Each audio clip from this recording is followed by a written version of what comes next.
Bueno, Amadeo, en el primer bloque hablamos de la Escuela Antiimperialista Militar en Bolivia. Se llama Juan José Valle. Ahora, quizás usted que está en su casa se estará preguntando quién fue Juan José Valle.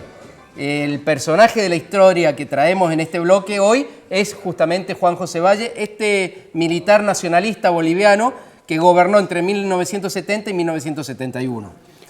Que fue muy importante. Empecemos, vamos directamente vamos a ver el informe, al informe.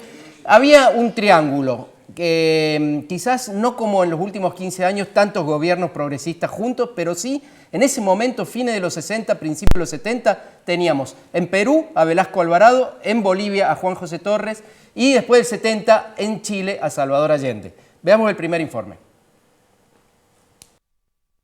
Finalizaba la década del 60 y América Latina estaba en plena ebullición.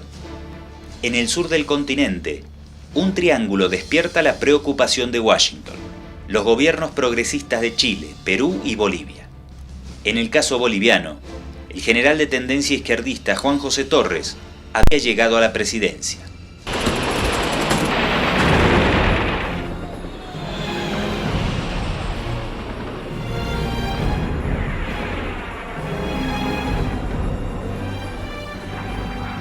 En Bolivia, Torres correría la misma suerte de Allende.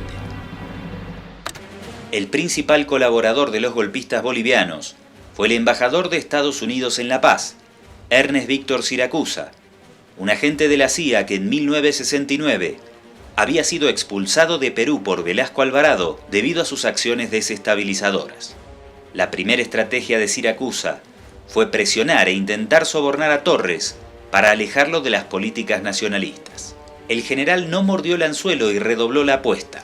Aceptó ayuda financiera de la Unión Soviética para la Comibol, nacionalizó la mina Matilde y construyó la fundición de Vinto, que liberó por primera vez a Bolivia de su dependencia de las fundiciones estadounidenses y europeas para procesar sus minerales. Adicionalmente expulsó a los cuerpos de paz estadounidenses y convocó a una asamblea del pueblo en busca de democratizar la sociedad. Demasiado para Washington, que comenzó a repartir dólares para derrocarlo. Arriba Argentina. Bueno, Juan José Torres, yo creo que dije Valle en algún momento. Yo te miraba.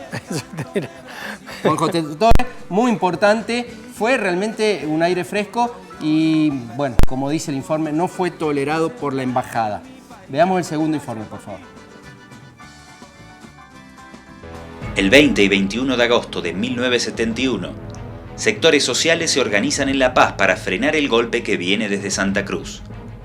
El intelectual y político Marcelo Quiroga Santa Cruz asume una defensa militante de Torres, quien finalmente no podrá evitar su derrocamiento. En lo que a mí respecta, yo no tomé contacto con ningún personero de la Embajada Americana, con ningún personero del gobierno argentino ni brasileño. La mentira de Banzer parece adivinarse en su rostro y está bien documentada. 3 semanas antes del golpe, Banzer y otros conspiradores se reunieron en Buenos Aires con 2 inspectores de la CIA, el jefe de la misión militar de Estados Unidos en Argentina y un funcionario del Pentágono. Las relaciones de Banzer con la inteligencia estadounidense eran permanentes desde que el dictador fue agregado militar de la Embajada de Bolivia en Washington en plena época de la guerrilla de Ñancahuazú. Finalizada esa misión, Banzer regresó a La Paz para asumir la jefatura de inteligencia del Estado Mayor General, desde donde continuó su interacción con los entonces todopoderosos servicios de espionaje estadounidenses. Finalmente, Banzer había sido formado en la tristemente célebre Escuela de las Américas. De los Crates de Bolivia. Ayer, Major General James Alger, commander of U.S. Army forces in Latin America, recently welcomed a group of Bolivian Army cadets who are undergoing training with U.S. forces in the Panama Canal Zone.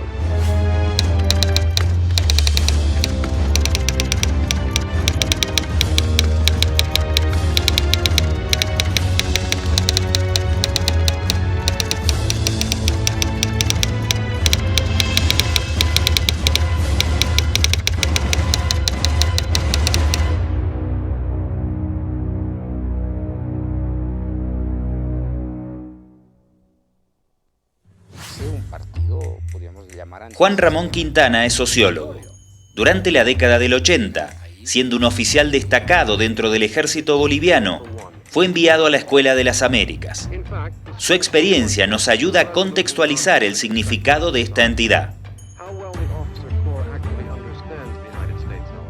La Escuela de las Américas es el núcleo ideológico de la formación militar proimperial. El paso por la Escuela de las Américas legitimaba la ideología de la capitulación nacional en la cabeza de los militares bolivianos. Conocí las entrañas del imperio y por lo tanto eso me hizo más fuerte, como diría Nietzsche, ¿no?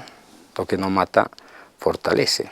Se cargo de la presidencia de la República en circunstancias difíciles, críticas podríamos decir.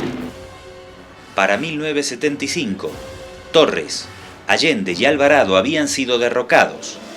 En todos los casos, la actuación de Washington había sido determinante, y tanto en Bolivia como en Perú y Chile, gobernaban militares de ultraderecha aliados a Estados Unidos. Bueno, Amadeo, lo que decíamos antes, los militares nunca fueron profesionales asépticos neutrales. Siempre se metieron en política y siempre del mismo lado, o casi siempre, salvo excepciones como Juan José Torres. Excepciones honrosas, Mariano. Hay que poner en contexto lo que pasaba en la región. Estaba Estados Unidos a fines del 70, en pleno combate en Vietnam, tratando de poner orden sobre el patio trasero, y ese proceso que abarcaba a Chile, a Bolivia, también llegaría hasta Argentina, claro, apenas un par de años después. Bueno, y después del golpe, digamos, el golpe del 71 de Banzer es mientras la NUCE está en Argentina, pero después del golpe del 76 ya se implementa directamente el Plan Cóndor, y a través del Plan Cóndor lo terminan asesinando a Juan José Torres en Buenos Aires en el año 76. El país afrontaba la dura crisis de posibles reacciones marxistas.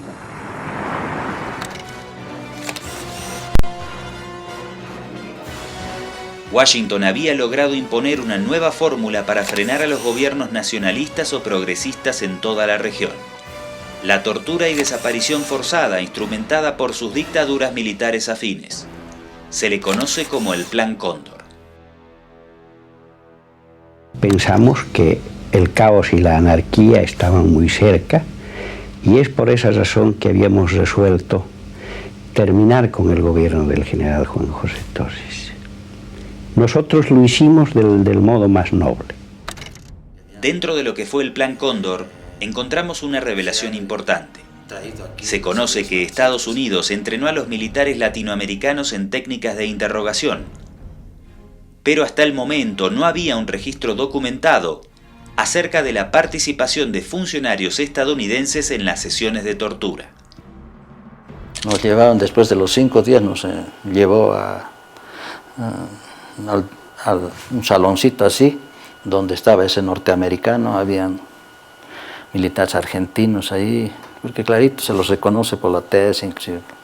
Apenas recuerdo el apellido Smith, Jackie Smith, algo así por ahí era. Nos amenazaba con ponernos inyecciones para detector de mentiras, que si están mintiendo, les vamos a poner esa inyección, y en esa inyección ustedes como dormidos van a hablar todo. Entonces, ya, pónganos, les decía, pónganos. Y nos preguntaban, nos hacían. Y después ya para pegarnos, nos vendaban. Entonces no sabíamos quién nos pegaba. Unas 7, 8 veces me debí ver con este gringo. Nos tomaba declaraciones a gente allegada al general Tos. O sea, gente que manejaba, digamos, ¿no?, de altura, digamos, políticamente. Carlos Núñez del Prado fue militante revolucionario desde muy joven dentro del Ejército de Liberación Nacional. A sus 16 años fue detenido en Chile. Su relato suma evidencia sobre la participación directa de Estados Unidos en la represión continental. Arriba Argentina y Paraguay. Bueno, lo más importante es que dentro de ese plan de exterminio que atravesaba fronteras, lo matan a Juan José Torres en Buenos Aires a mitad del 76 después del golpe. Bueno, un caso más dentro de los que representó ese plan de coordinación de fuerzas represivas que abarcaba a Brasil, que abarcaba a Uruguay, a Paraguay y a Bolivia. Y a Chile. Bueno, nos vamos al corte enseguida, cambio climático. Arriba Argentina y Paraguay, Uruguay el canto de Brasil.